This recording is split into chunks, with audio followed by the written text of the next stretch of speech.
we got air cylinder. We got T coming off of the tank.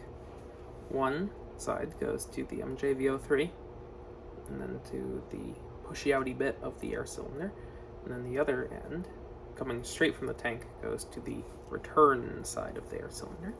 And then, when I press the button, boop, bop, boop, bop, boop, bop. Now, currently, the pushy outy side is like super easy to push back in, and I think that's just because this side,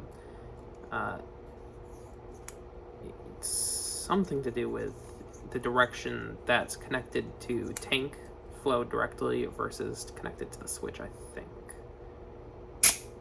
Because it returns back super strongly to the point where I can't pull it back out by hand. It's so strong in there. But the return pushing outwards is super easy to fight against. So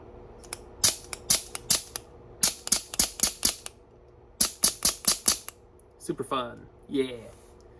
Pew pew pew pew pew pew pew pew pew pew pew pew pew pew.